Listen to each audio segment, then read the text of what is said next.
July, that's your big summer blockbuster. The rest of the August time, everybody's off work because they've got kids and they're away on holiday, and you know, I mean, it's the worst time.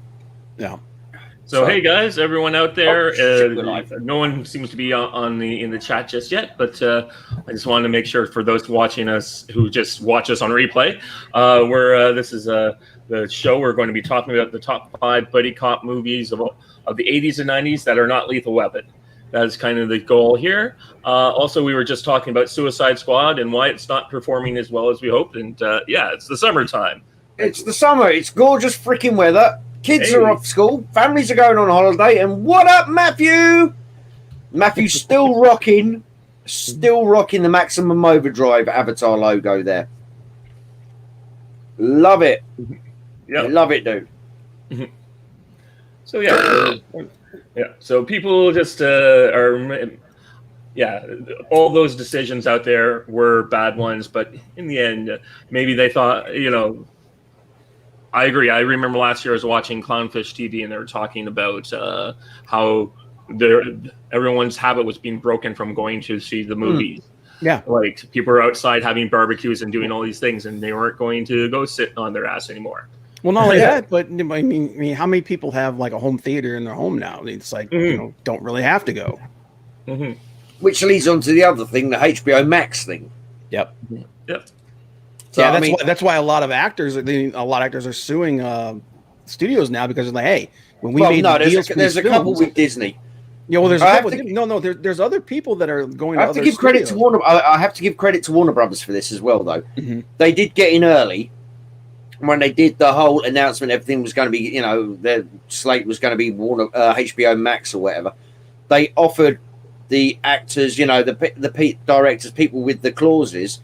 Did they actually go, look, here's an extra $5 million or something because we're going to be doing this split? So they got ahead of it, whereas Disney went, nah, fuck it, that's the contract. That's the contract. Well, Disney's like the 500-pound gorilla. They're like, we don't care. Yeah. This is your last movie anyway. We don't need you anymore. Oh, are you on about My Darling Scarlet? Yep. But anyway, we're here to talk buddy. Ghost in the Shell was underrated, by the way. Sorry. No, it was a pretty movie. Yeah, no, it was underrated. I liked it, but wasn't as good as Alita. But no. Sorry, we're getting off topic here, and that's the Orc's fault, by the way. I am the Orc. Hello. Yeah. You get used to me. You get used to me, or you unsubscribe. One of the two. Hopefully, you get used to me. I mean, come on, we need to get this man, Dave. By the way, Dave, thank you for having me on your channel again. You are, as always, the ledge. We need to get this man to 100 subscribers right now, folks. So, Matthew, Matthew, do me a favor. Quickly create, like, what are we at? Okay.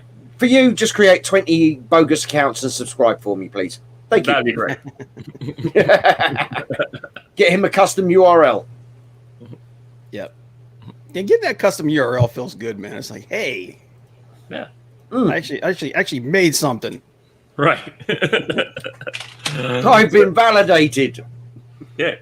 So who wants to start us off today on this particular topic? Who wants to start in their top 5? Ooh. I'll go ahead and do it. Yeah, go on, Bob, because you always say this is my number 5, and the rest of them are in no particular order because I don't want to pick favorites. Well, no, it's my last one is always my number 1, but the rest of them are just kind of like in whatever order. But I do want to mention a couple of honorable mentions because he's going for honorable mentions at the beginning of the show, not near the I'm end. going for honorable. Yeah, I'm going for. It's a list. Yeah. Okay, so my honorable mentions, and this should give you an idea of what's going to be in my top 5. In no particular order, my honorable mentions: Tango and Cash, Whoa. Red Heat, I Come in Peace. Oh, I forgot about that one. Oh, I forgot about that. God damn it! And this is one that me and Kevin might have an issue with. Split Second. Oh, whoa! No, in all fairness, I did think about that as well. I did think about that. Yeah, but 4 really great buddy cop movies, guys. Tango and Cash. I mean, you got Stallone and Kurt Russell. Red Heat is a great Stallone film, underrated Stallone film. I Come in Peace is just a cool sci-fi Are buddy you cop sure movie. you're thinking about? You said Stallone there. You meant someone else. I'm pretty sure. Yeah. You meant the Schwarzenegger. Oh, no, yeah, Schwarzenegger. I'm sorry. Yeah. Yeah, The Schwarzenegger and Jim Belushi. Yeah. I Come in Peace. What probably, in my personal opinion, the best movie that Dolph Lundgren ever made. Yeah. What?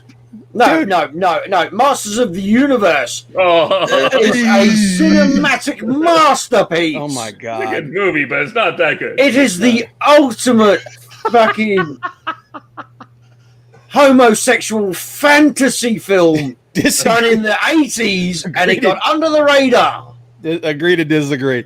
But and then split come on, second. it was Courtney Cox's career. Yeah, split second. I mean, it's Rutger Hauer. Come on. Yeah, Rutger Hauer, come on. Yeah. And Pete Postlethwaite as well Yeah. Pete as Postlethwaite, the sergeant. Yep.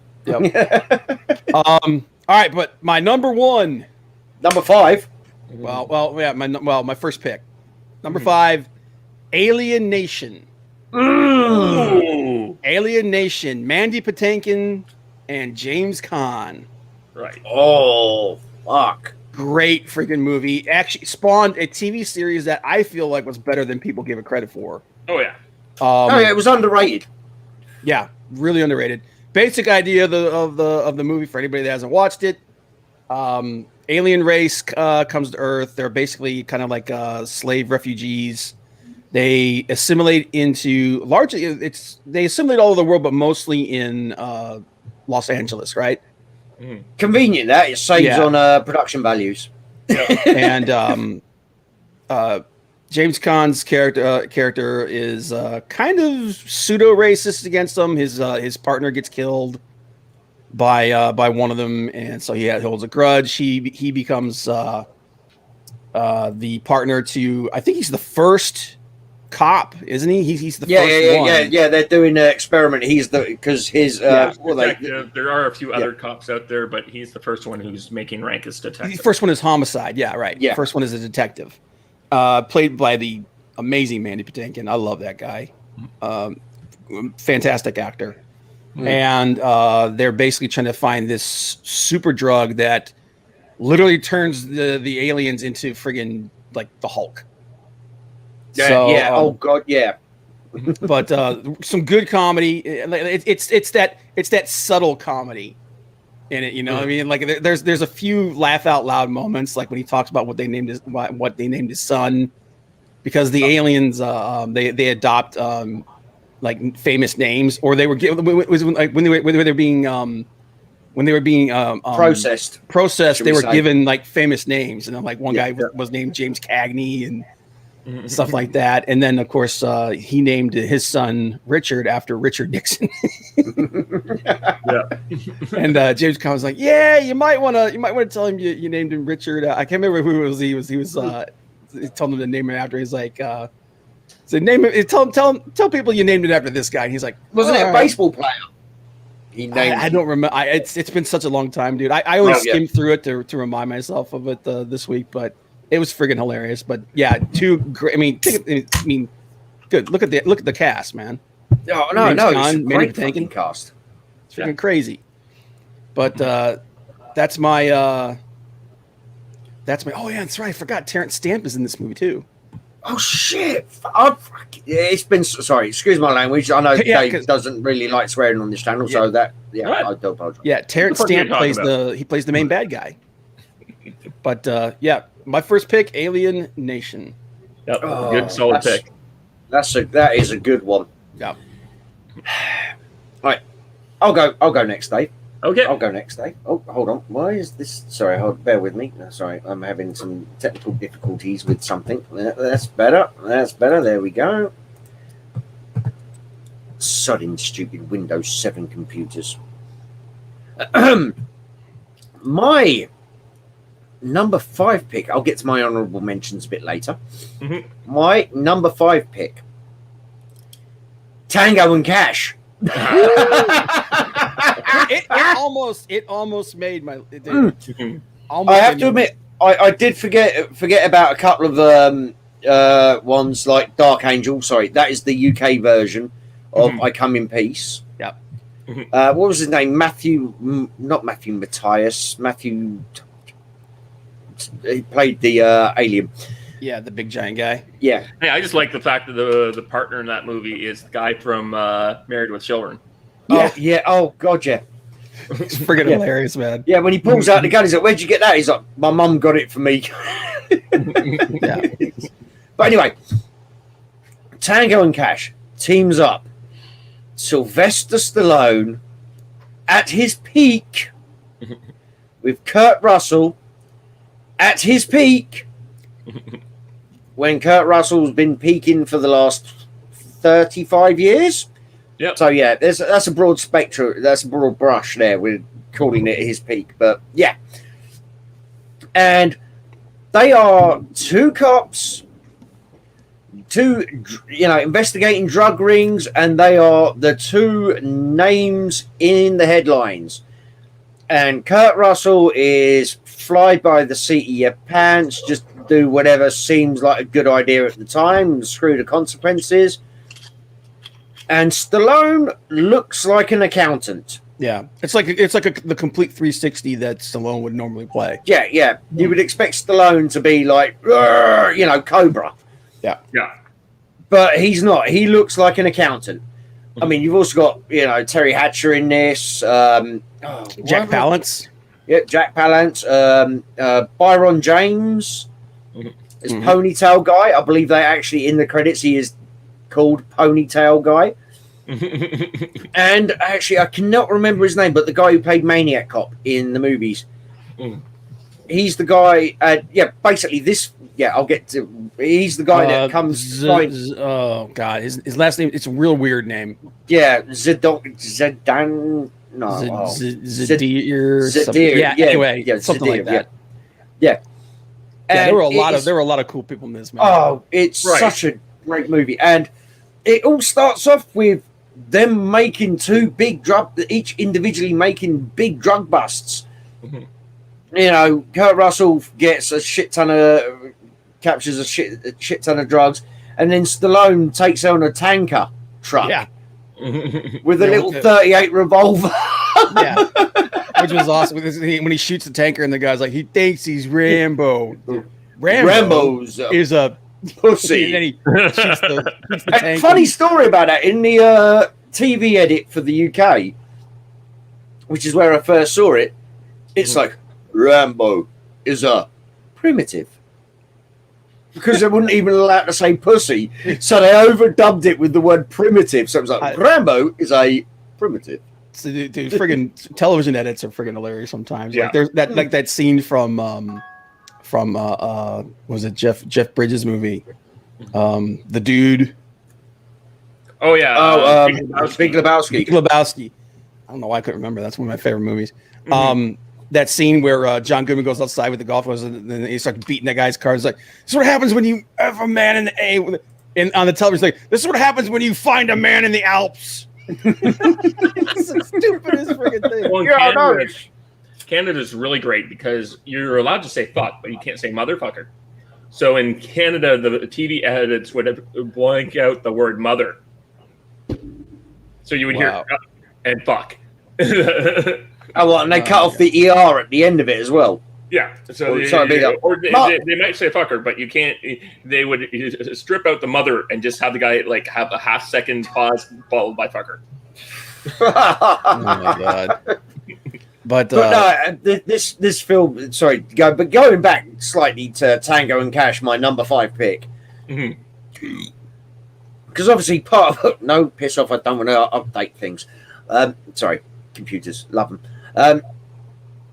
The whole premise is Jack Palance frames both Kurt Russell and Stallone and gets them sent to lockup. Gets them sent, and they're standing there, and there's this whole banter when they're in the shower and all the rest of it, which we're just going to leave alone. And then all of a sudden they're standing there and they're like, I think they're gonna put us in general population. Nah, they never put cops in general population. And the next thing you know, they're walking through general population. And between them, they're like, "It's burning." Yeah, the place is burning down. Nobody's doing anything to stop it. And Stallone's like, "Shit, I put half the guys in here." And Russell's like, "Yeah, I did the same. I did the other half." Yeah. Yeah. And then you get that scene with in the laundry, whatever his name. In the laundry. He's this like, motherfucking pig. No. As they were walking through population, he's like, "Come here." Oh, yeah. And he goes, He's like, "You punched." He's like, "You broke that jaw," because he's got that giant jaw. No, that was later in the laundry room because they're surrounded. Because Jack Palance is there as well with his two little pet mice, and he's giving the speech, and they're having this argument. Russell and Stallone are having this. I mean, the banter, the chemistry between those two was off the fucking charts. Yeah. I was like, "Oh, no, why'd you do that to the man? I don't know, I was having a bad day. What, a bad day like this? Yes, like this." And then they just both punch him at the same time and then start swinging at everybody else. Yeah. The scene when they were walking through was when he's like, I loved you in Conan. Yeah, exactly. But no, dude, Jack. And it had Terry Hatcher as well, by the way. Terry Hatcher doing a dance in a spangly silver. Hottest. Absolute hottest. Ooh, yeah. Yeah, and then the scene where she's giving she's trying to pop the disc back in. Oh, that's so funny. He's like, he's like, you know what? I'll talk to you later. I'm gonna beat into the friggin' ground. No. It's even better when he bursts through to begin with, and he's got the gun. He's just points the gun at him. He's like, "Drop the duck." Yeah, drop the duck. And he's holding his wooden fucking lawn ornament duck. You two are all missing out on the best part of the movie, the whole thing with their urban assault vehicle. Oh, that was so fun. Oh yeah, this guy. He made my rocket boots. Yeah, it's like, you haven't touched on anything. The truck's still in good condition, right, guys? Right? Yeah. It's such a good movie. And there is, not being funny, I think we could do an hour-long stream just going over that movie. Yeah, maybe we should do things like that. And I haven't seen it in 8 years. Mm-hmm. You know, I could still go through it. It's fucking amazing. Yeah. But that is my number 5 pick. Okay. My number 5 pick, I'm going to give an honorable mention to a movie with one of the characters from my my number 5 pick. But the honorable mention is to a movie called Off Limits, which is a rare thing. I've been trying to hard hell to find it. It had Willem Dafoe and Gregory Hines, and the two characters are two buddy cops in Vietnam in 1969 Saigon. Yeah, dude. Yeah, because there's that scene where they're playing basketball. Mm-hmm. Yeah, or they're pretending to play basketball because what's his name just wants to and they've gone so deep in this thing. He's just like, I don't want to even talk about it anymore. Yeah, he's like having like PTSD, like a breakdown. Mm-hmm. Yeah, by the way, sorry, I just need to point out in the chat. Matthew has given us 2 lists. He's given us 2 lists. Oh, okay. I definitely see loose cannons is definitely something that I thought about putting on this list, especially after our previous stream. But loose cannons was certainly those are all good picks. Yep. Yeah, no, Matthew, no, both of those sets of 5, which is cheating, by the way. You have to do 1 list of 5, not 2. You get an E for effort and F for failure for your homework assignment for turning in twice. But my number 5 is Running Scared with Billy Crystal and Gregory Hines. Gregory Hines, play these 2 cops just came back. They go on vacation. They start in Chicago, and you get a really great atmospheric appreciation of Chicago. Probably one of the best ones out there. And you just get this kind of situation where the 2 of them are having to. It's a much smaller scale movie where you get to deal with a bad guy played by Jimmy Smits of all people. And I'm just looking at once again the rest of the cast here. That's here. You got Joe Pantoliano. Yep, he's there. Dan Hedaya is the captain. You have a few other people in here. You know, it's just one of those movies that kind of rarer and harder to find these days. I was trying to find a copy to watch before things, and fortunately, Amazon doesn't work as well up here as in Canada. If I were in the States, I guess I could have VPN'd it. But Yeah, it's definitely a great. Not that we encourage movie. that sort of thing. But I guess it's not like Tango, not as memorable as Tango and Cash, but it's just like I thought it's like one of the first movies of this particular genre, and I wanted to bring it back into the light because it has all these things. It's there before Lethal Weapon. I think before Lethal Weapon. It's just one of those movies that it fell off the radar for a lot of people. But both Off Limits, I kind of wanted to choose both of them at the same time, but I think Running Scared is a better example of a buddy cop and buddy cop comedy than certainly the other Off Limits. So that's my pick. Yep, that was a good one. I actually thought about that one too, but I think the reason why I didn't put it on there was because it was a much more. There are a few comedic moments in it, but it's a much more serious movie.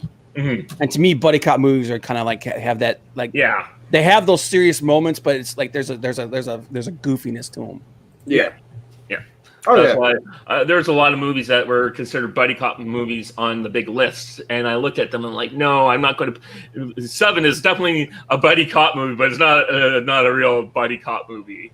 But a lot of people had them on their list. Good call on Off Limits though, man, because I'm going back through the cast of that, and it's like, damn, man. So you got Defoe, you got Hines, Fred Ward, Scott Glenn, Keith David. I mean, like, holy crap. I mean, that was a great movie. I forgot about that movie. Yeah. But that's part of the point of this show is we're trying to bring back some of these classic movies that people may have forgotten about. You know? Yeah.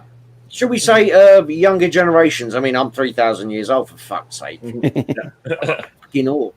And I apologize. That's my one F-bomb for the fucking show. So... But yeah, we're trying to bring back to people these classics which they will not have seen because, especially, the younger generation, it's not got a superhero in it, not that interested. I don't know that person. That's not one of the top 20 trending in Vogue or, actors in Vogue or whatever or on IMDb. No, there are many, many great actors. Yep. So... my number 4 might be a little bit of a, like some people that it's one of those guilty pleasure movies for me. And that is the first Rush Hour. I've got to be honest, I was toying with that. Especially since it spawned its own franchise. Which, I feel like I really feel like they went downhill after the first one. But that first movie, because I'm a big Jackie Chan fan. There is a category right there. Jackie Chan films. There was another Jackie Chan movie that I really thought about putting on my list. Was it Super Cop? Yeah. Super Cop. Yeah, but Rush Hour, the first Rush Hour, Jackie Chan. Right when Jackie Chan's career, like there was a resurgence of Jackie Chan's popularity in the United States. Yeah, I was going to say it's right when his Hollywood career and Hollywood, and there was a lot of it's pretty much due to Quentin Tarantino, but Jackie Chan he had this huge resurgence in Hollywood. Chris Tucker was at the top of his game at the time, and this was just it was one of those before or after Fifth Element. Yeah.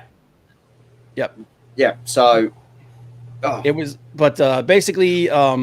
Chris Tucker's a typical, he plays the typical character that he plays, like the reckless loudmouth, I think it's the LAPD. Yeah, it's the LAPD detective.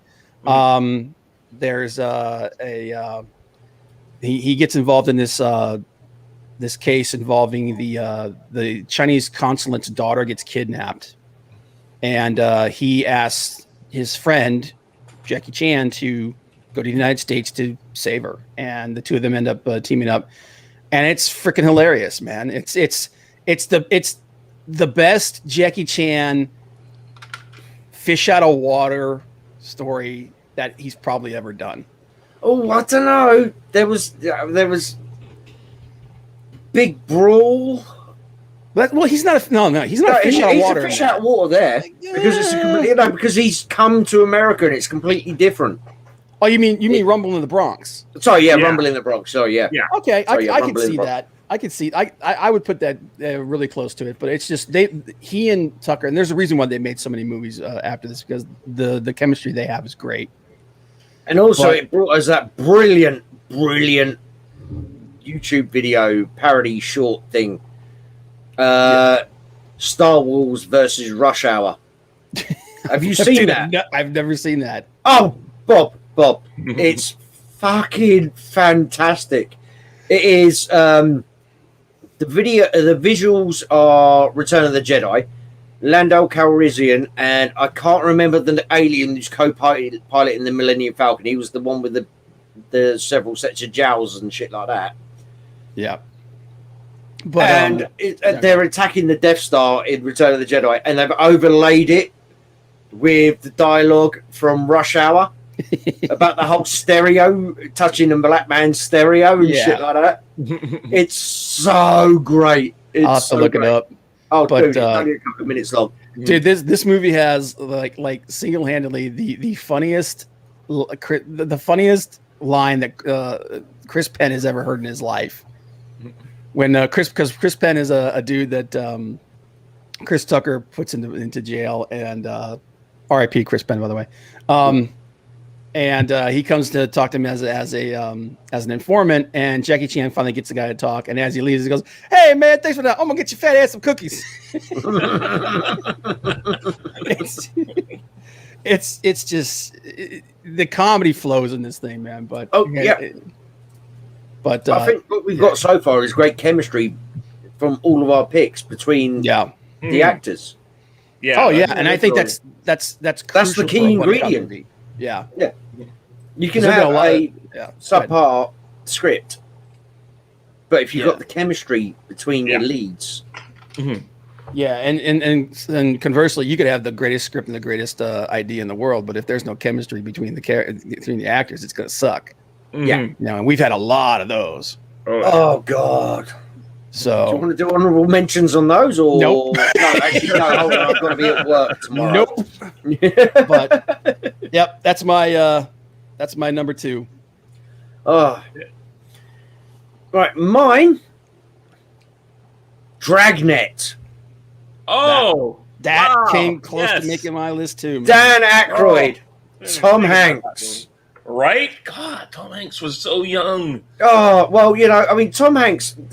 People always seem to think of Tom Hanks as, the serious thespian quality actor. Yeah, that he's grown into. Yeah, which is where his career has evolved to. Mm-hmm. But back in the day, you had, honorable mention here as well as we're doing honorable mentions as we go. One of my honorable mentions for a buddy cop movie was actually Turner and Hooch. You know what? I was thinking about that, but I'm like, man, I don't want any dog movies. Yeah. So Tom Hanks started his career on the comedy circuit. Of course. Yeah. The Man with One Red Shoe, Dragnet, freaking The Burbs. Right. Now, The Money The Pit. Burbs is such a good movie. I love that movie. I've got The Burbs 20th anniversary edition, I think it is, or something. It's like, dude, you were up at the crack of dawn watching a dog poop. Yeah. Oh. And what did you find in my incinerator? But yeah, man, he was a comedy actor. I don't think it was until God, what was it? Philadelphia. Philadelphia. Yeah, that was it. I think it was Philadelphia. Well, I think wasn't the movie Punchline where he played like the down and out comedian? I don't think I've seen that one. That's the one with Sally Field, I think it is. Yeah, he's like she wants to be a comedian. He is a comedian, but he's kind of like he's on his downward slope. So she kind of but there's some drama in that, and I think that kind of turned it on a little bit. And then he did Radio Flyer. Oh yeah, another one. And then I think that's what kind of started launching his drama career. Yeah, Jesus. So I've just looked up at Tom Hanks's IMDb. Yeah, he's got 94 acting credits. Dude, he's been in a lot of stuff. Yeah, he's been around a while. Yeah, dude. Yeah. I mean, he's 60, really? I have no idea. I can. And remember, his great big break was Bosom Buddies, a show that could not be shown on TV these days. No, Not oh my god, today. That's there is no way you could do that show today. There's no way. No. Oh, apparently he was in an episode of The Love Boat before that, playing Rick Martin.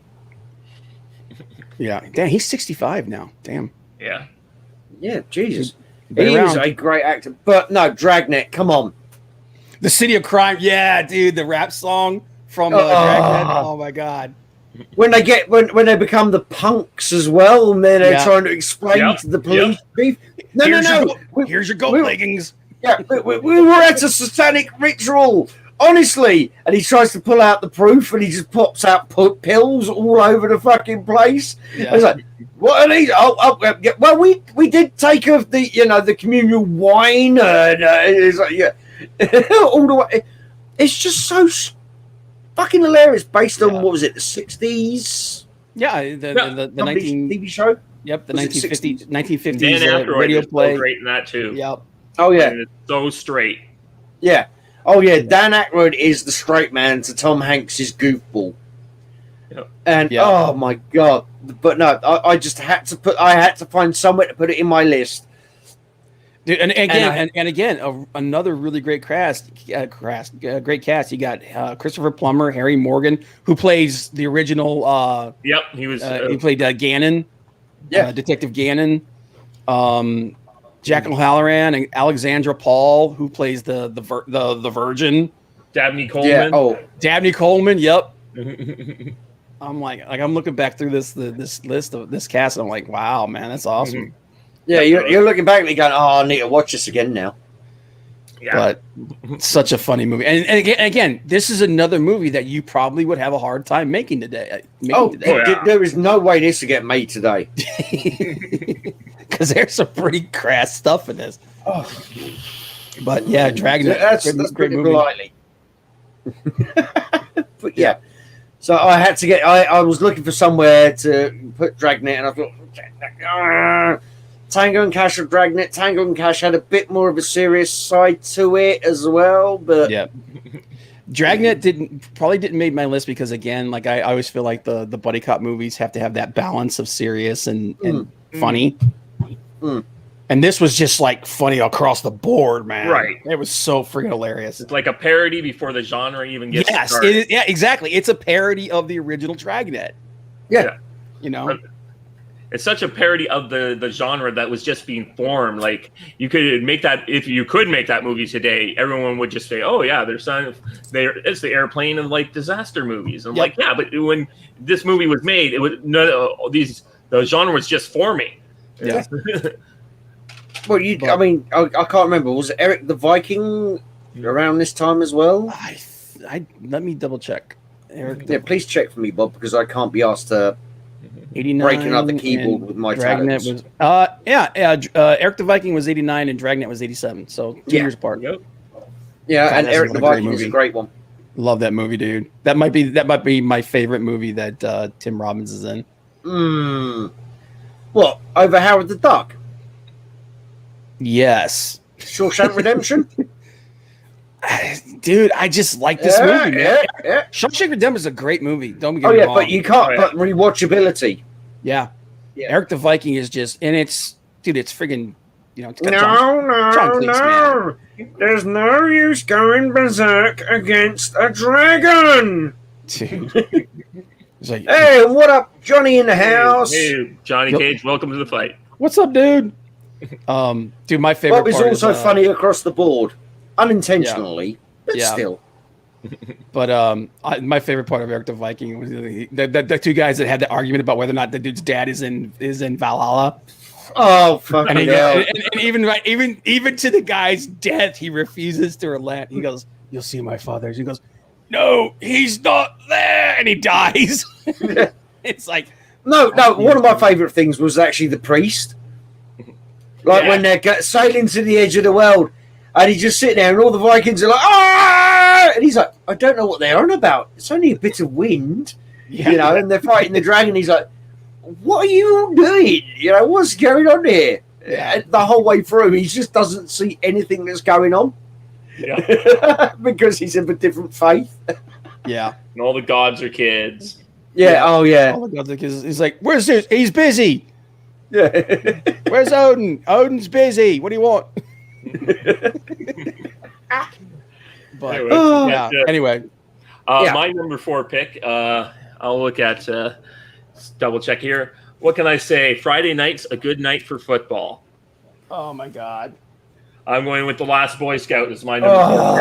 Oh man. Maybe it's a guilty pleasure for some, but it's certainly for me. That movie is just so crazy. Bruce Willis showing early acting chops of playing what he would eventually become, a washed-up Secret Service agent, or in his case, an actor who's that's not.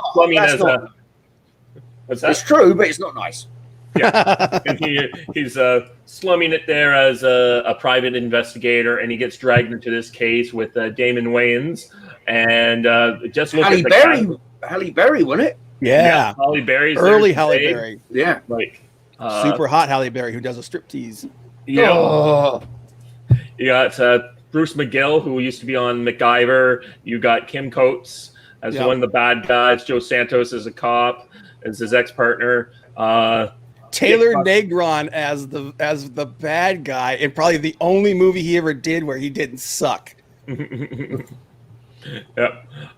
We had what is it?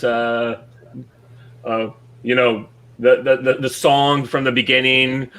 This is by Bill Medley does the theme song. It's made by the other. Not Ridley Scott, his brother, who made a lot of great movies. Unfortunately, he killed himself for it.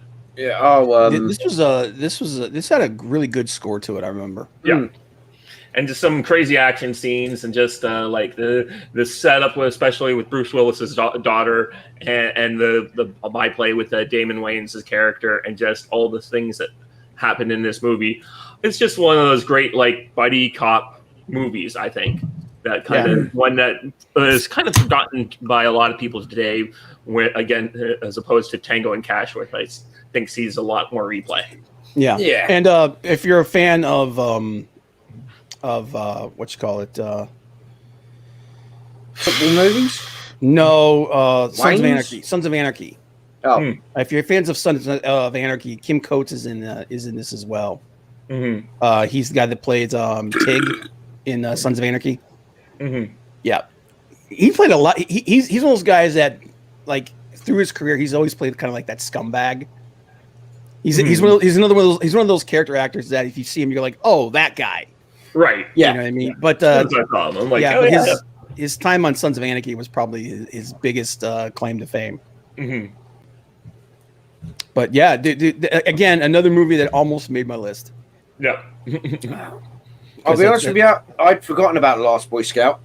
Last Boy Scout has that great line in it when Taylor Negron is torturing Bruce Willis. He's like, I would like to hear you just play some rap music. Yeah. No. He's like, if you want to hear me scream, play some rap music. Yeah. And then at the very end, he's like, I swear to God, we get out of this. I'm gonna dance a friggin' jig. And at the end, top of the stadium. On the scoreboard, he just starts dancing a jig. Yeah, where the news cop is flying around and filming. And he's just like, what's he doing?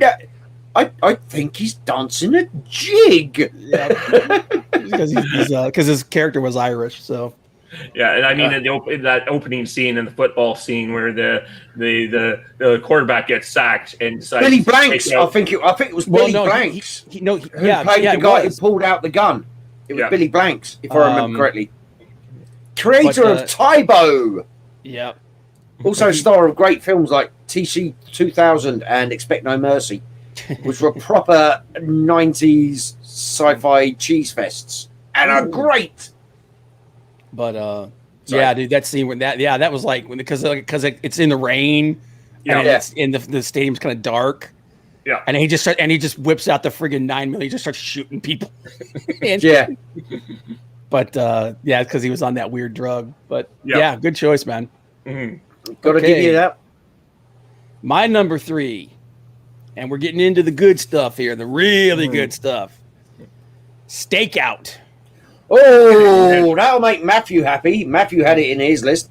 Mm-hmm. Yep. And Matthew, by the way, I apologise. When I saw I Come in Peace, I thought you put in 2 lists, but you hadn't. You just said you got I Come in Peace on Blu-ray. So cool.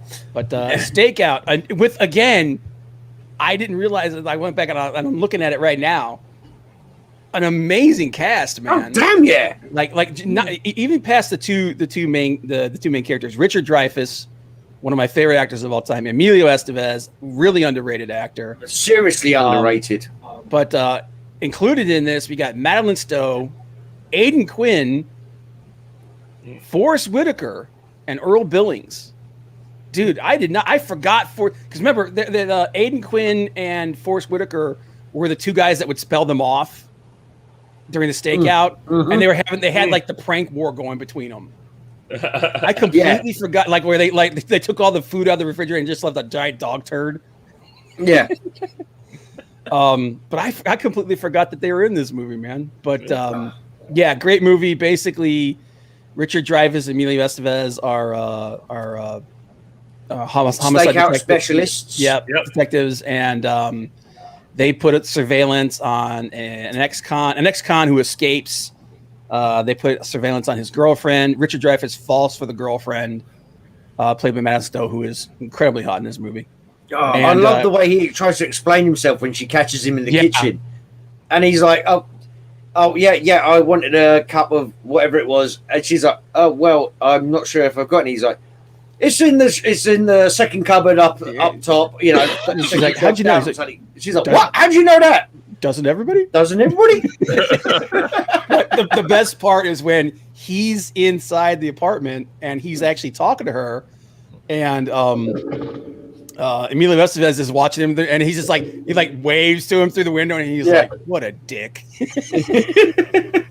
It's an awesome movie. The sequel's not quite as good, but that had what's the name? Why have I forgotten the name now? Yeah, not fucking Jesus Christ, Misery. Was it Kathy Bates? No, it wasn't Kathy Bates. It was Kathy Rosie Bates. O'Donnell. Rosie O'Donnell. That's it. Number 2.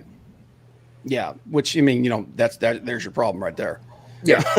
But no, Stakeout, great movie.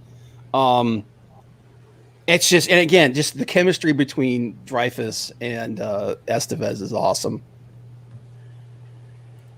Damn, fuck it.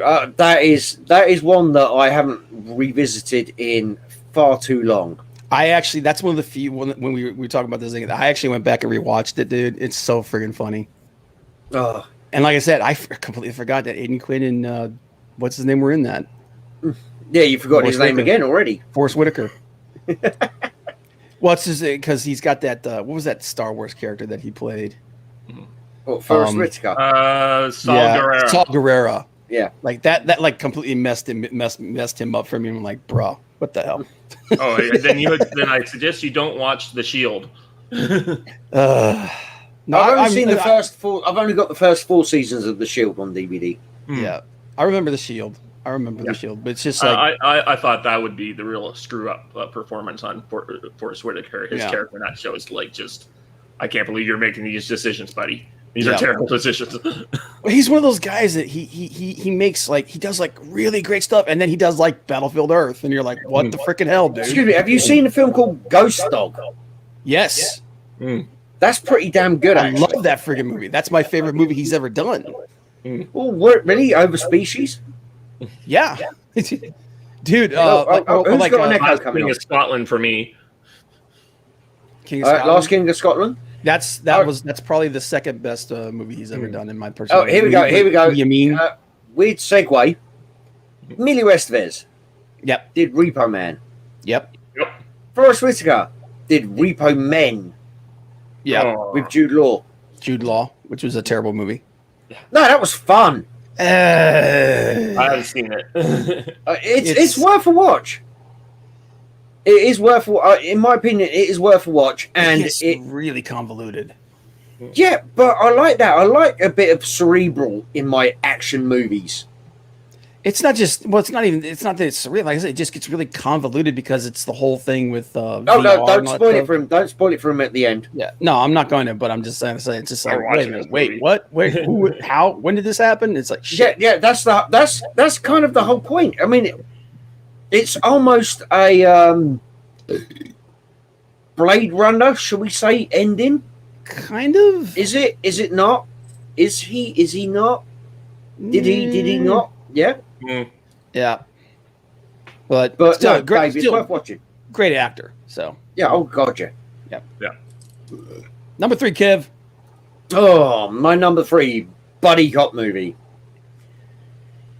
Demolition Man. Oh, yep. Okay. Yeah. Well, who's his buddy up there, Kev? Who's his buddy? What, buddy cop? Well, let's see. That would be Huxley, played by Sandra Bullock. Okay, good. Who looks fantastic in fucking tight black leggings. Yep. Mm-hmm. Oh, and again, you're talking about there. Yep. And the interplay between the two of them with her being from the future. Right. I'm assuming everybody's seen Demolition Man, but if you haven't, look outside your window and listen to most news outlets and Twitter nowadays. That's pretty much what they predicted in, I think it was 92? No, 93, because I went to see it in the cinema. Mm-hmm. So like where 30 years ago. Speech is outlawed, free speech is outlawed, you know, you can't say certain things and all this shit. And Stallone plays John Spartan way before such a 90s cop name. Oh yeah. Way before Halo. Yeah, but most people only know Spartan from Halo. Yeah. Yeah. And Wesley Snipes plays Simon Phoenix. Phoenix, yes. Yep. And they have a rivalry. Simon Phoenix is the most psychotic gangster in LA, which is a burning hellhole of fire and desolation. Mm-hmm. Yep. So, John modern day. Yeah, that's what I said about Demolition Man. Look out the fucking window. Yeah. And Spartan is the toughest cop. And he actually captures him and he gets framed for murdering a bunch of civilians. Yeah. Gets frozen in carbonite. No, Pretty joking. It's just ice. And so does Simon Phoenix, because they're going to do correctional therapy on them. Simon Phoenix wakes up. He's been implanted with all sorts of shit. Breaks out. Kills a fuck ton of people. Sorry, that's more my one F-bomb for the show. Kills a fuck ton of people. And they including a bunch of cops, because the cops in this age come up to you and say, please don't do that. Please surrender. And the second you say no, they're like, ah. And so they have no idea how to deal with him. So they they thaw out Spartan, aka Stallone. Yeah. Yeah, it reminds me of certain types of people you meet today in real life when they say, well, you have to do blah, blah, blah, and you tell them to go fuck themselves, and they're like, what? No one's ever told me to go fuck myself before. Exactly. the pearl clutching. Oh. Exactly. No, that's what I'm saying. This is such... if you go rewatch it now, and you think about modern day society as it is at the moment, you will just go, holy fuck, never mind the Simpsons predicting shit, because the Simpsons had over 1,000 episodes, so a broken clock's right twice a day, for fuck's sake, unless it's a digital one, in which case it's just a blank screen. But but this so much is, even down to, you said a naughty word, you have been deducted 5 credits for a verbal violation or whatever. Which is one of the funniest things, because he's like trying to use the bathroom and there's no toilet paper, and he's how'd you use the 3 seashells? Yeah, and then he goes like, you motherfucking fucktard, shit licking ass, and it's like, he's like, I'm gonna be right back. Yeah. Although I do know how to use the 3 seashells, by the way. Yeah. Again, one for the left cheek, one for the right cheek, and one straight up the middle to clear out the rest. But again, great cast. Sylvester Stallone, Wesley Snipes, the bad guy. Yep, Benjamin Bratt, Bob Ventura's Gunton in it. Yep. Dennis Leary. Dennis Leary, yes. Who plays another weird, like Edgar Friendly. Yep. Like the names in this, it's almost like the names in this movie were deliberate. They were intentional. No. Well, just like Benjamin Bratt's, for his character's first name is Alfredo. Yeah. Well, Huxley is Anita Huxley. Yeah, if I remember correctly. Lena Huxley. Sorry, Lena. Every it's name in this just resonates somewhere. Yeah. On the cheese ball factor, Yeah. And it's so fucking good a movie. It's got all the action. It's got the great one-liners, and apparently during the filming of this movie, Stallone and Snipes were actually deliberately ad-libbing all these one-liners. Yeah. To try and one-up each other. Yeah, like the Jeffrey Dahmer thing. Like, he's looking at the list of like when they're throwing out all the criminals. Like Jeffrey Dahmer, we gotta get that guy. I love that guy. I love that guy. I love that guy. And then there's a bunch of cameos too. Like there's a cameo back because at the time there was a TV show called Renegade with Lorenzo Lamas. Yep. Yeah. I love Lorenzo.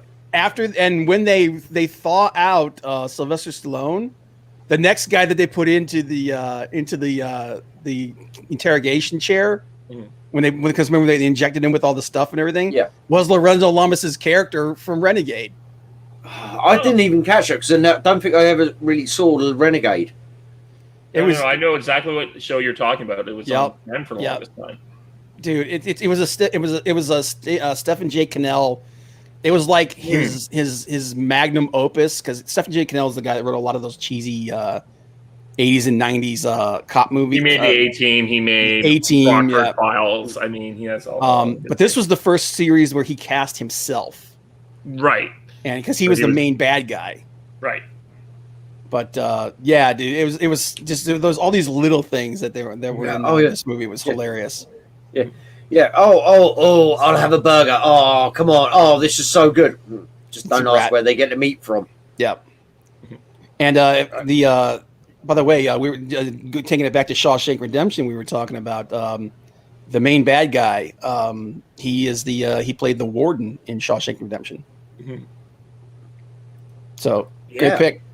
Yeah. Oh, and by the way, Matthew's just gone deep cuts here with the film. Oh, yeah. Like all the Johns in Buckaroo Banzai. Yep. I remember showing that movie to a friend of mine, and he said, Dave, that movie has a very limited audience. Very limited. Luckily, we're both that limited audience. Yeah, I've got it on DVD. I have to confess, I haven't watched it in about 4 or 5 years. Peter Weller, Jeff Goldblum, fuck it. It's Buckaroo Banzai is a great one. Great shout there, Matthew, for a classic film. That cast is, you just look at that cast. Dude, look at the cast of that movie, man. Peter Weller, John Lithgow, Jeff Goldblum, Ellen Barkin, Christopher Lloyd. Yeah. And that's just a shit I can remember off the top of my head. Right. It's fucking obscene, that movie. Clancy Brown. Yeah. He plays Rawhide. Yep. Dude, I love that friggin' movie, man. Yeah, that movie was, my friend and I were like going to have like, we always plan on putting on our answering machines like, congratulations, you reached the World Crime League. Please leave a message. What was the name of the dude? Oh my God. I can't, he's been in a lot. He's another one of those actors. And he's in like everything, but he has like the droopy eyes. He has like the long face and the droopy eyes. Me after 27 pints. He played remember Death to Smoochie? He was the guy that they got to like try to snipe him. Oh God, I cannot remember. I cannot remember that dude's name. But anyway, yeah, dude, I love that movie. But all right, you're up. Yep. Okay, my number 3 is a movie that I wasn't too sure if I would put in on the category because neither one of the characters is particularly a police officer.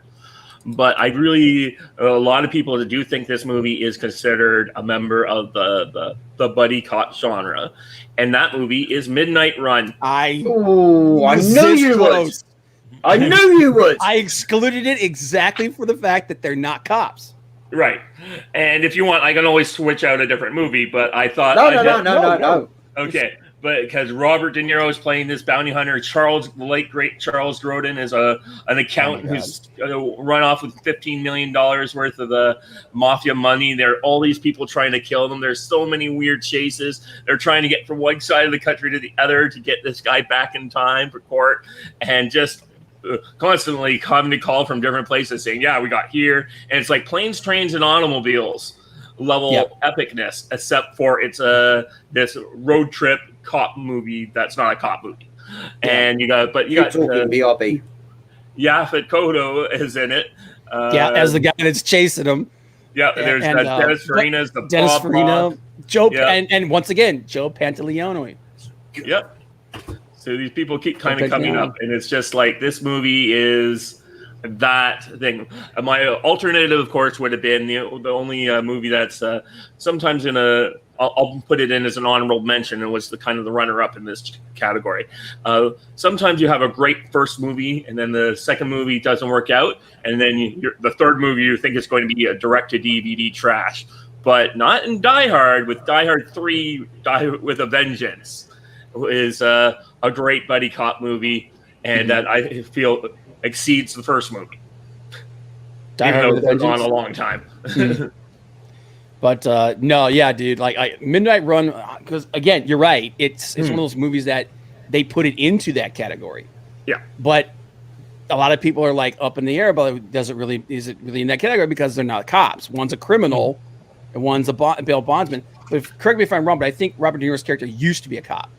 Yeah, I think he is. Yeah, I think he's an ex-cop, and I think but someone else in the movie is like his ex-partner. His ex-partner, because the FBI. Yeah, like he calls him for like I think it's Joe Pantoliano's character that he calls to like get information from about the because he's supposed to testify at the guy's trial. Right. Sorry about that. Yeah, but no, man, it's great, dude. It's a great movie, man. I actually went and saw this at the theater. For me, it was one of those movies that I first saw at 2:00 in the morning when I was in high school. Yeah. But, I mean, yeah, like we said, you can't go wrong with that cast. But, yeah, it's a great pick, man. Okay, so my number 2. Bad Boys. What you gonna do? What you gonna do when you come for... Dude, I love the first Bad Boys. The first Bad Boys was awesome, man. Again, I toyed with it. Yeah, same here. But I kind of knew one of you would choose it, so I decided not to put it on my list. I think that was mine. I think the reason why a lot of people don't put this higher as far as that genre is concerned is this movie, like we talked about how came out at the beginning of the buddy cop film. Running Scared. Running Scared came out at the beginning. This kind of came out at the end. Right. When buddy cop films were like starting to become passe and they were kind of falling off. But you had this, you had Blue Streak, you had I mean, and again, we had a whole bunch of them in the middle that just didn't click. Yeah.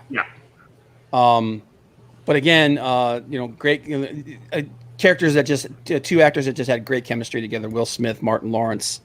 Yeah, and what's the name? Tia Leone, wasn't it? Yep. I think so. Yeah. Sorry, folks. That's the Orc dribbling. But and then their chief, Joe Pantoliano. Right. Yep. Again. Who he seems to be a mainstay in these films. Right. But great movie. Basically, Will Smith is like, and it kind of took the trope to the absurd. Because you had Martin Lawrence, who was like the down to earth guy. Like he's the family man. He's your typical like straight cop. And then you have he's the Murtaugh. He's kind of the Murtaugh, yeah. And then you have Will Smith who goes in a completely different direction. Yeah, but he's also nuts. But he's nuts like Riggs, but with money. Jeff Bezos' bank account. Yeah, we say he's crazy rich. He's super. He's like super suave, and it's just. It was just one of those movies. It's just one of those guilty pleasure movies. Yeah, and for me, I really like how they kind of broke things up by they have the the fact that Martin Lawrence's character has to pretend he's Smith. So you have all that great joke lining coming through. It's that two of them have to pretend the thing, and then Martin Lawrence gets I'm Mike Lowry. Yeah, I'm Mike Lowry. The way he pronounces it, I'm Mike Lowry. Lowry. I wanna be like Mike. And Will Smith is like, shit, what the fuck? I never talk like that. What are you The cool doing? thing was when Will Smith's character starts screwing with him back, and he's like taking the grocery list from. He's like, "What you wearing?" Yeah. He's like, "I'm kidding." I swear, I'm kidding. She already hung up. I'll be right. Okay. I'll be home in like half an hour. He's like, no, that's my wife. He's like, Yeah. She hung up like 5 minutes ago. Fuck off. But yeah, man, it was just it was right at the end of those of where I feel like the buddy cop films were really starting to fall off. Yeah. But again, super popular, spawned an entire franchise, and which none of them ever were quite as good as this one, though. No, I mean the second one was good, but they just turned into the last half an hour. Let's be honest, turned into any The Rock, kind of Fast and Furious style, kind of Vin Diesel, Jason Statham action movie going down the favelas and all the rest of it. Or you get into like the things like was the CIA movie with Martin Lawrence and or Men in Black's kind of like a real great derivative of this, but it's just like we're really starting to stretch from being buddy cop movies about that. And also the thing that was really I related is it's super violent. It's ridiculously over the top, like violent. Like if you like explosions and you like people getting shot. Well, yeah, not being funny, but who did it? Michael Bay. Well, what do you expect? This was probably the last movie that he did that I was like, this was before I realized Michael Bay was a hack. This what you mean? All he brings to the table for directing qualities is low down, upward facing shots for dramatic effects and explosions and ass. That's it. I can say I disagree, but I think Michael Bay just slums it. He can still make good movies. I think 13 Hours is probably one of his best movies he ever made. It's very late in his career. That's only a few years ago. It's a movie that's, except for a few camera shots, it's unlike anything he's done in a very long time. But I think he just likes to slum it. No shaky cam. I think he's one of those directors that knows that he like you said, he's done good stuff in the past. It's just that it's just like comic book writers and stuff. They do something good and they're like, oh well, and then something they do something that's just kind of like schlocky, but it hits, and they're like, oh, I'm just going to do that forever. I'm not going to argue against that because know your audience. Yeah. If you have a core fan base of people who want, shocking explosions and action and all the rest of it, then give it to them. Don't put a moral message in. But almost every movie he's made has not really done well ever since then. Like I think the last, like Transformers, and then the sequel were probably the two movies he did that really hit big. Everything else after that has just been, as far as success is concerned. Because it's like you said, know your audience, but you can go to the well too many times. Yeah. So, and I want a little bit of innovation. Should we say? So tired of him taking a crap on my childhood. So yeah, that's true. I only liked the first Transformers movie. The rest of them I thought sucked. Yeah, I think I only owned the first 3, and that's because I had the first one, and which I thought was okay. Yeah, and then it was cheaper to buy a box set of 1, 2, and 3 than it was to buy, and this is second hand, by the way. It was cheaper to buy a box set of 1, 2, and 3 than it was to just buy number 2. Yeah. Well, it's the same reason I got Starship Troopers. I got Starship Troopers 1, Starship Troopers 2. Then I got a box set of all 3 because Starship Troopers 3 was like $6.99, and the box set of all 3 was like £2. So like, great! If I fuck up one of the copy of Starship Troopers 1, then I've got a spare. But Bad Boys is my number 2 pick. Oh, that is an honourable one. That is an honourable one for me, so I can't be asked to go into that. Right. my number 2 pick, Beverly Hills Cop 2. Okay. I ain't mad at that. Mainly because it took everything that was so fun about Beverly Hills Cop and it just cranked it up to 11. Yep.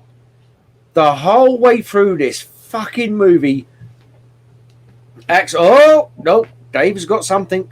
Dave's got something to show us. Mm-hmm. No, go ahead. Or do we have for to my wait number for this? 2? Oh, this is for your number 2. Okay. But no, Beverly Hills Cop 2, it brought all the joy of Axel Foley. It expanded on Judge Reinhold's character, and I cannot remember the other actor's name now. John God Ashton.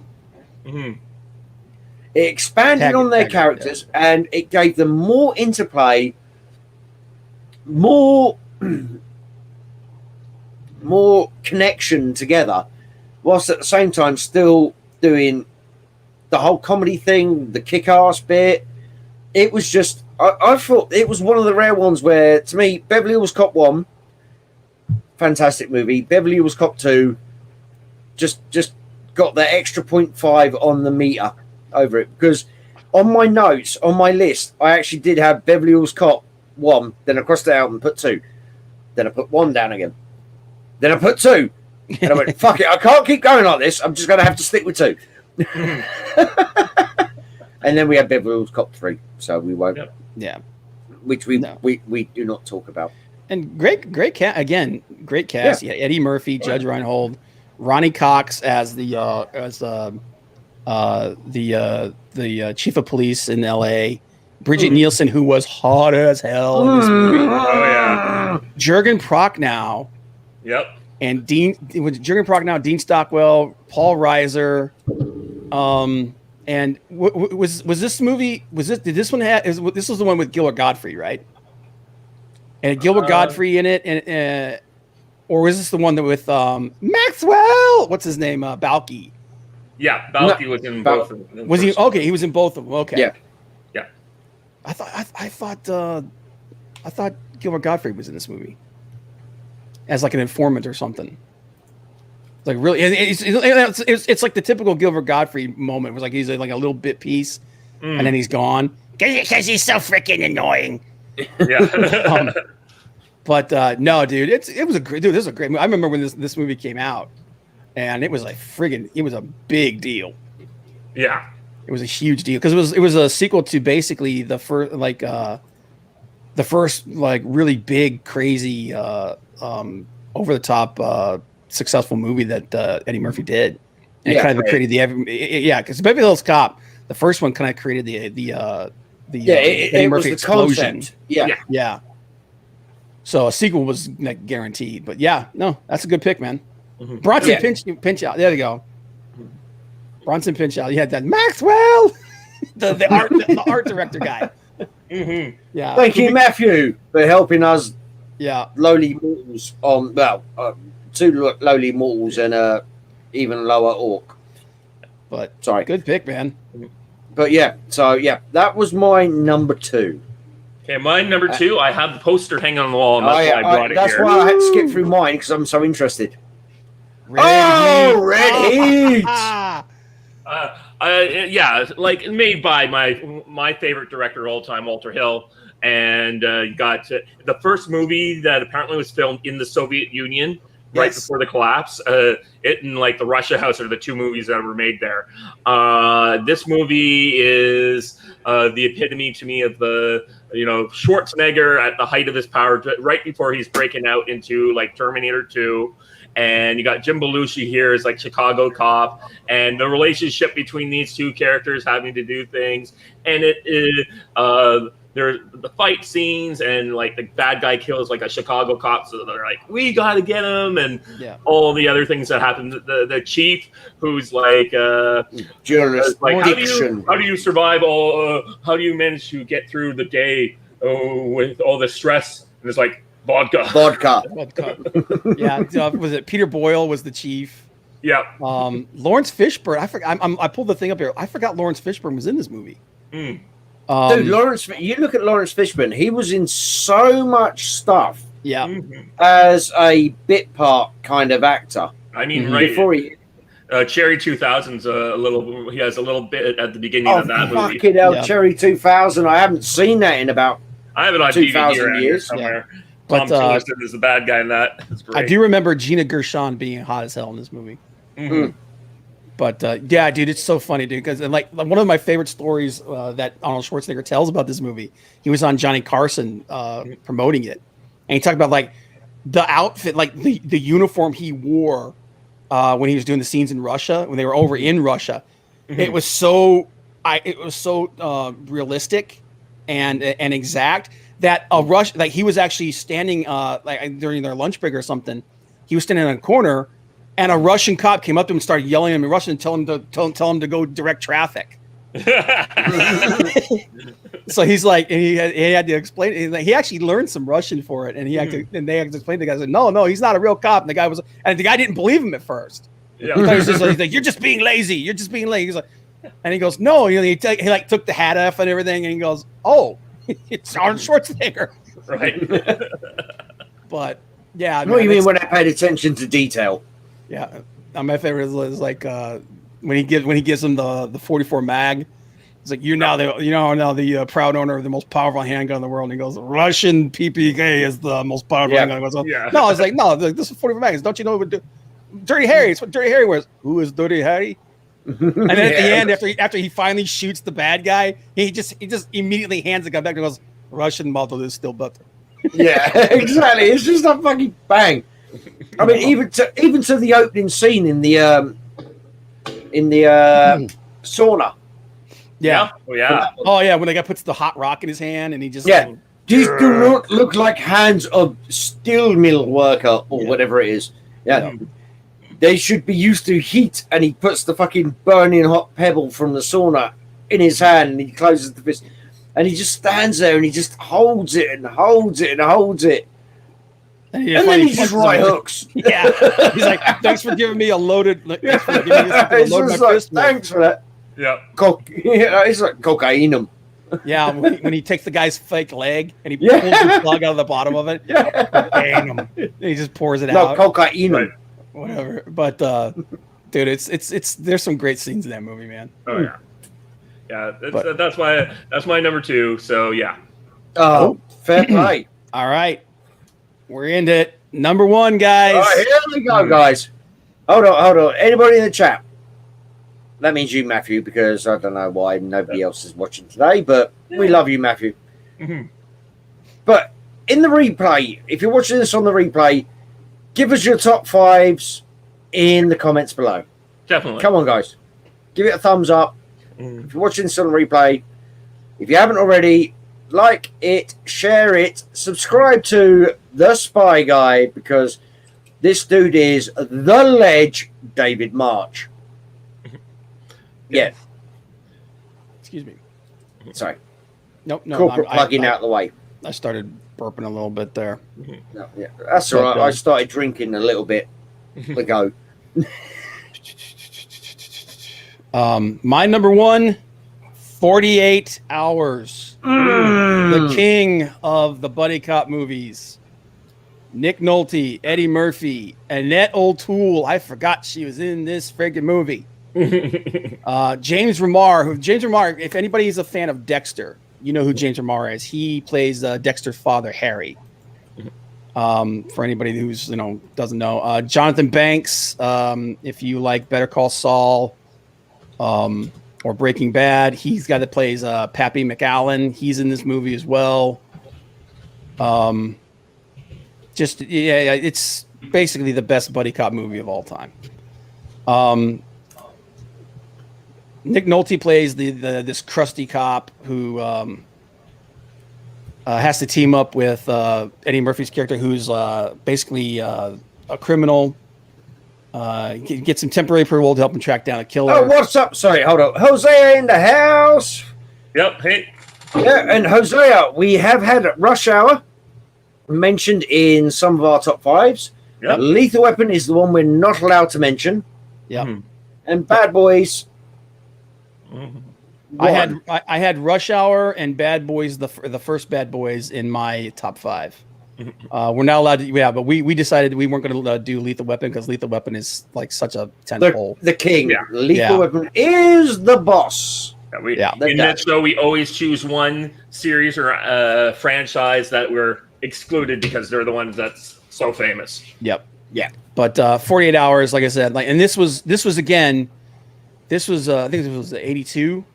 So this was again right when the buddy cop genre was starting to form, and this movie like next to Lethal Weapon, this is probably the king, probably the absolute king. We'll see about that in a minute. Yeah. Well, in my opinion, it is. But he only has so he gets basically Nick Nolte's cop character gets Eddie Murphy's character out for 48 hours. There's the back and forth to aid with investigation. Yeah, and it's just again, this is probably another one of those movies that you could not do today. Fuck no! Because Nick Nolte's character is quasi-racist in this freaking movie. He drops the N-bomb. Yeah, how many times? It's touch and go, man. And then, but then of course, it's the evolution of the character. Eventually, he comes to become friends with Eddie Murphy's character. Basically, he's the hard-nosed cop who thinks just criminals are just criminals. Period. Yeah, you're a scumbag. You're a scumbag. Job done. Yeah. And but then Eddie Murphy reveals to him that he's actually a human being, and in very hilarious ways. I mentioned, but just a few of them. Yeah, it's a great movie, and actually, I actually started watching it the other day. Still holds up. And like I said, in my opinion, it's the best of all the buddy cop films. Now you see, in my honorable mentions, I do actually have 48 Hours and Another 48 Hours, which I actually thought Another 48 Hours was probably better than 48 Hours. What? No. Hear me out here. I saw Another 48 Hours first on TV. So that set the benchmark for that movie. And then I saw the original, and it didn't have as much action. You know, yes, now looking back at it, I can understand why 48 Hours is the better movie, but Another 48 Hours to me was the first one I saw, so you get what you know what I'm saying? It was the one that it was the one that captured me first out of that series of two. Right. And going back to Belushi, I had K9 as an honorable mention as well. Yeah. Okay. Yeah, no, dude, like there's like Turner and Hooch, K9, like those were movies that I was considering, but I was like, you know, I don't want to put dog movies on it. So. Yeah. Unless we're doing a special on dog movies. Well, at least in K9, the dog was actually a cop. Yeah. True. So come on. But do you guys, do you remember the what was it, Denise Crosby in this movie, 48 Hours? What? Wow. She was really young. She was part of the she was the lesbian. She was one of the two of the lesbian couple that they went to interrogate. Remember? And then they ended up beating the crap out of them. But 40 Hours. It's a great movie. Go check it out. And you know, and I get the liking 40 Hours too better because it's like you said, you saw it first, so it's like a guilty pleasure movie. Mm-hmm. Yeah, exactly. Yeah. So, and I just felt it was a bit more well put together, a bit more action, a bit more suspense. But that's what happens when you make consecutive movies. You learn from them. Yep. You know, you look at the OG Alien. It's a fantastic movie, but you know, other movies in that one other movie in that series has done a lot of shit better, but you appreciate it more because you've seen Alien first. Mm-hmm. Right.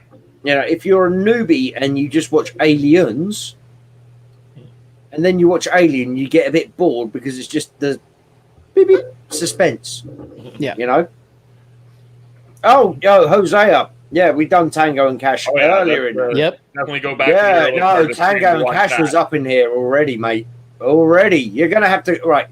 Wait till we finish the live stream, and then you're going to have to go back and watch the whole video, and then leave comments down below.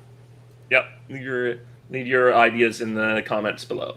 Yes, we haven't even decided on the next episode of this show yet, so I have an idea. Oh, I'm sure you bloody well do. You always do. Well, it's based on someone we mentioned earlier in the stream, so. Okay, we'll get to that in a minute. Bob, what else do you want to say about 48 Hours? Sorry. That's about it, man. Yep. It's a great film. Like I said, great cast. I don't want you can't get too deep into the plot of it without revealing things. Yeah. So I don't want to go into that for anybody that's going to watch it later and ruin the fun for them. But just be ready, because like I said, it's a kind of film you could not make today. So I think most of the movies we mentioned cannot be made today. It's true. There's some of these I think could be made, but yeah, most of these. No, even Demolition Man you couldn't make today, because you'd be like, no, we don't do that. We only cancel the wrong think people. You know? Yeah. So what's your number 2 there, Kev? No, this is number 1. Sorry, you're right. Number 1. My number 1. Die Hard with a Vengeance. I didn't have it as my honorable while you were off in the can. Oh, well, thank you very much for that. You know, an orc's got to do what an orc's got to do. But no, Die Hard with a Vengeance. Bruce Willis reprising the role of John McClane when he's really, really hitting rock bottom. Yeah. Holly has left him. Again. She's the worst human being alive. No, she's left him so big time that she's not even in the fucking film. Yeah. Right. Okay. So, you know, she left him in the first one. She was still a pivotal part. She left him in the second one. Still a pivotal part. She left him in the third one. Bitch ain't even returning his phone calls. Yeah. Do you know what I'm saying? he's completely done with her.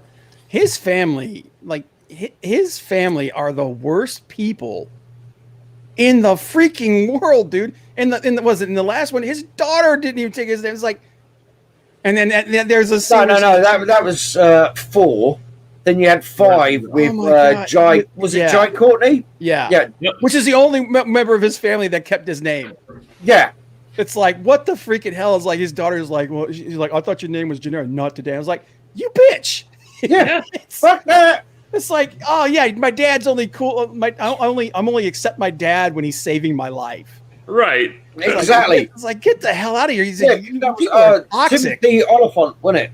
Timothy Oliphant. Yeah. It's fucking. And at the end, she's like, I'm generic. You know, I'm McClane. It's like, no, you're a pain in the ass. Yeah. You caused all this shit, for fuck's sake. You're what he told you in the first place. You're a terrible human being, is what you are. By the way, Captain Boomer, I would say after watching Suicide Squad 2, Jai Courtney's finest performance. Yes, I will agree with that. I've got to go see that. Everybody says it's good. I will definitely no agree with that. Beyond that. No spoilers, but it's definitely Jai Courtney's best performance. Can you? Anyway, what about you, Jesus? No, it's not Jesus. Do I look back there? He said, "Hey Zeus, hey Zeus," as in I will throw a firebolt up your ass. No, Thunderbolt. Zeus has got a yeah. Not fire, but yeah, and yeah, McClane, he's completely fucked. And this guy suddenly blows the shit out of a building and says, I need to speak to John. So I'm not going to even try and do the cheesy German accent. John McClane. And he's halfway through a 2-year bender or whatever it is. Yeah. And they drag him out. And the first thing he has to do to appease this Simon is go to Harlem. I think it's Harlem, Lower 48th Street or whatever it is. I don't know the road numbers for it, but he has to go to Harlem with a sign that says, I hate N-words. Yeah. The N-words. Yeah. And even though he's got the beer sweats and he's naked apart from a pair of shoes and boxer shorts, they duct taped a pistol to him. Yeah. Which technically would not work because Yeah. the slide would not move because of the duct tape and all the rest of it. But anyway, we're getting into technicalities there. Yeah. And he ends up teaming up with the one, the only Samuel J. I'm tired of these motherfucking snakes on this motherfucking plane, Samuel Jackson. Yeah. Sharks ain't got shit on. Oh, chump. But, yeah, this had a great cast too, man. Bruce Willis, Jeremy Irons. Jeremy Irons is awesome. Yeah, Samuel L. Jackson, Graham Greene. Remember, he was he's the other detective. Yeah. Colleen Camp. She was the psychologist. Yeah. And also, I just love how it's got this great scheme behind it. It's not just like everyone thinks it's a revenge tale. No, there's something happening here that's the greatest. Yeah, I mean, and and this is the thing when he's trying to tell people what's going on. They're like, "Have you been drinking again?" Yeah. What are you talking about? They don't allow that on the fucking M25 or I-48, whatever the fuck it is, the road. They don't allow those kind of vehicles on there. But Jeremy Irons' character is the cool thing was that they connected it back to the first film because he's the brother of Hans Gruber. Yeah, but what's even better is the fact that he doesn't actually even care. No, yeah, he doesn't care that McClane did it. He's just like, it was an easy in. It's cool that you mentioned the accent thing because in reality, he doesn't have an accent. He's faking that accent through the whole movie. Well, yeah, Jeremy Irons is English. No. I mean, there's a moment in the moment in the movie where the character drops. Oh yeah. No. Yeah, that's because they explain it. Yeah. He was part of a infiltration unit who were trained to speak without accent or anything, completely be able to speak American. Mm-hmm. Because American uses a lot more slang, they can't use proper English. But yeah, they explain that whole thing, and he's just like, so what has this got? What is it near the end of the film? So what has got blowing up all this gold got to do with McClane? He's just like eating a hard-boiled egg, and he's like, life has its little bonuses. Yeah, as he eats the fucking egg. So that is, to be honest with you, my number one because I find, I mean, all of these are great, but that is the most rewatched of the ones that we have all mentioned, to my mind. I mean, granted, I did forget a couple of your honourable mentions at the beginning, but this category is so large, you know. Yeah, but it's and like I said, we had to like really rack our brains to pull down these this list of 5. Oh god, my list could have been fucking 25 long. Yeah. And by the way, Michael, Simon says, like the orc says. That's me, in case you don't know.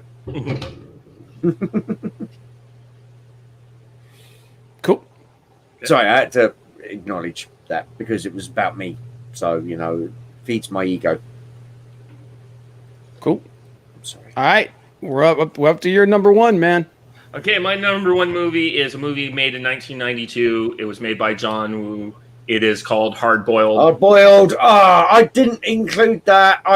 Seriously, I have 2 versions of that on DVD. But I watch that every year at least. Is Hard Boiled a buddy cop movie though? The 2 of them tearing through that hospital right at the end. What you mean the 35-minute fight scene? Yeah, 35 minutes. The fact that they don't realize they're like it would be like Face Off if they suddenly realized they were on the same team. You're right. It is kind of in that, but it showed up on a couple lists, and as soon as I saw it, I was like, yes, that is got to be the greatest buddy cop movie of all time. It is later into the era when they're kind of subverting the genre a bit, but the fact that these 2 cops are approaching the problem from 2 different directions. Chow Yun-fat's amazing. That fight scene, the stuff happening at the hospital, the fact that the bad guy would stick all his guns in a hospital and run it as his front. And just the fact that one cop had to kind of climb the ways up. Another one like that would have been an honorable mention also here is oh God, what is it? The Corruptor, also with Chow. Oh. Yes. Yeah. Yes. That one. I think that one. I think that was made after the 90s though. No, the Corruptor was it's made in the 97, I think it was. Was it? Okay. I can't be remake, 100%. I can't be 100%. Yeah. But yeah, that was Michael Rooker and Chow Yun-fat. 99, so it just barely would have made it. Under the wire. But I thought, because we wanted to be a bit more comedic, and some of the stuff that happens more in Hard Boiled is a lot more comedic. The SWAT team trying to get the baby down off the hospital. No, that's not comedic. That is fucking pure, absolute brute machismo. Yeah. I'm going to hang 30 foot up the side of a building. Give me the baby. And it's the way they deliver the lines. It's like, give me the baby. Give me the baby. And they pass a little fucking plastic tray down. They're like, I got it. Go. And they get shot. And it's like, fuck me. Take the baby. Go. Dude, the Corruptor has my favorite meme of all time in it, man. It's that scene where he leaves and then he leans back in the scene. He's eating. He's like, gives the thumbs up. Yeah. If you look under GIFs and you type in thumbs up, that scene's gonna pop up. Mm-hmm. Really? Yeah. Oh, Jesus, dude. Chow Yun-fat was such an unappreciated actor, man. Right. You do realize, by the way, he actually has two phobias. Apparently, he actually has a phobia of guns and a phobia of heights. Wow. And his wife is his agent. For example, when they were doing Crouching Tiger, Hidden Dragon, you know, all the wire work in the bamboo forest, where he's up top, allegedly, she was arguing with the director, going, no. He's got a massive phobia of heights. He cannot do this. He cannot do this. And he just took a couple of slugs of alcohol and went, fucking strap me up before I change my mind. Right. And she's like, he can't do this. He can't do this. He's never going to be able to do this. It's not going to be, what the hell are you doing up there? No, this is a great movie, man. Brian Cox, Mark Wahlberg. What's his name? What's the guy's name that played Uncle Benny? Yep. I can't remember. It's something Chan. You know, another one of those guys that has been in every freaking movie ever. What, Danny Trejo? No. Oh, sorry, no. Why am I thinking? I'm sorry. I'm getting confused with the Replacement Killers. Yep. Sorry. Yeah. Sorry. No, I'm talking like. Yeah, the Corruptor. Yeah. No, sorry. Yeah. Yeah. But yeah, great movie. But Hard Boiled was the movie that kind of like introduced me to Chow Yun-fat, man. That dude was awesome. No, A Better Tomorrow done it for me. Yeah. That was the one. I kind of got into him late. Same here. But because I know that some people say that was it Bullet in the Head is like one of his best movies. No, I'm sorry. I'd say Hard Boiled is actually his best movie. Yeah, well, that's what I'm saying. Like I got into him in Hard Boiled, which is like holy crap, man. Yeah. But he made but he was also he's also one of those guys that's responsible for the resurgence of the Hong Kong action film. Right. Back in the 90s. He had Dragon Ball. Yeah. I mean, he had what was it? And what was the one he did with Sean Scott Williams? Oh God, Bulletproof Monk. Yeah. There's an actor who's disappeared. But The Killer. That's probably that was like one of the big movies that really that pushed that off too. But yeah, man, that guy's been he's a much better actor than he's given credit for, and it's unfortunate we don't see him in more stuff. Oh yeah, no. To be honest with you, I would hold Chow Yun-fat up there with Scott Adkins, who they both severely underrated, amazing action stars in their time. Well, I think Chow Yun-fat is very appreciated in China, though. Oh He's yeah. done a Oh lot yeah. more I'm movies talking. over I'm there. talking outside. I'm talking about outside of China. Yeah. That's the thing. So he's not like someone who's disappeared from the screen only No. because still making movies today. It's just he's making it in its homeland where we don't. It doesn't. Not those many of those movies make their way over here as they used to. Yeah. Oh no, that's a shame because I loved all like the old Jackie Chan's, Jet Li's, the OG fucking Cherry on Fat movies, like we said, like Killer, fucking A Better Tomorrow, 1, 2. I think they did 3 of them actually. If you want to see a movie where he really stretches his acting chops, there's a movie called Curse of the Golden Flower, where he plays the emperor, and he's the emperor, and his entire family is conspiring against him, all of them, like in different ways and at different times. So he's like, at the same time, he's trying to present this front to his kingdom that they are all united, and at the same time, he's like playing this cat and mouse game with them. It's really cool. But yeah, he's still like I said, it's unfortunate we don't see him in more movies outside of China. But yeah, that's a good one, man. But there you go. Yeah, I'll be honest with you, I have to say, Hard Boiled. I thought because I felt I could have put it in there because that is one of my wet dream movies. Mad Dog, the whole warehouse scene where they take over Uncle Hoy's gun running thing and they slaughter everybody, and the choreography before CGI. Yeah. For the action scene where you got cars, explosions, people on fucking dirt bikes, everything. It's just like, holy shit. But then I thought, can I really put that in there? Because I mean, there you go. Yeah. I think I'm going to watch Hard Boiled again tonight. I've got 2 versions. Oh, and by the way, the original English dub DVD is fucked up because they've got the 2 main characters' names the wrong way around. Alan and I can't remember the other one. So Cherry on Fat and the assassin, who is also the undercover cop. Spoilers, folks, for a film that's 30 years old. Yeah. They in the original English dub, they call them the wrong way around. Yeah. So when you watch it and then you watch the proper subtitle version, so you can enjoy it more, you're like, hang on, no, but he's him. He's what? No, because they got the characters wrong. Because this was back in the day when they originally done it. It was back in the day when they didn't give a shit about dubbing. Do you know what I mean? You'd watch Terminator with the German dub, and Arnold Schwarzenegger voice would be, "I'll be back," because it was the first person they can grab in the studio to do it. Yeah. But no, is Nerdporial in the house? Yep. Nerdporial is here. Yeah, Nerdporial. That's how you had here before. Yeah. Nerdporial, my man. We did mention, I said Beverly Hills Cop 2 is a better buddy cop movie than Beverly Hills Cop 1. Yeah, I don't feel Beverly Hills Cop is really a buddy cop movie in the same way that's why I said number 2, because the first one he's getting to know them. The second one, they're actually buddies beforehand, and he goes over and he still abuses that friendship. Yeah, Judd Nelson's character is a lot more prevalent in the second film because they have that scene because he goes gun crazy.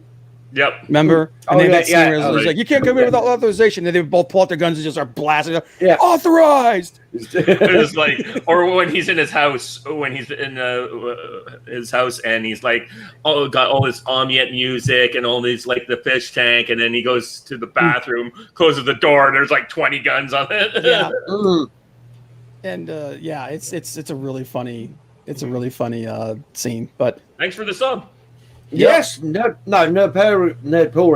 Sorry, I almost got your name wrong. Good dude. I've been chatting to him. I've joined his Discord. I'm hoping he's joining my Discord. You can go. Well, fuck it. I'm not plugging. Billy, you do that again, I will shoot you myself. I'm not plugging myself. But no, thank you for the sub to this man, the Spy Guy. He is a legend. This guy has been helping me, and other content creators out for a year and a half, 2 years. Yeah. That I've known him. Actually, Dave, it's probably, 18, 19 months I've known you? Yeah, something close to that. We both met on Andy's Discord or Andy's channel. This is true. We both did that one fan fight that that girl ran. Oh, God. Oh, yeah. The one who should not be named.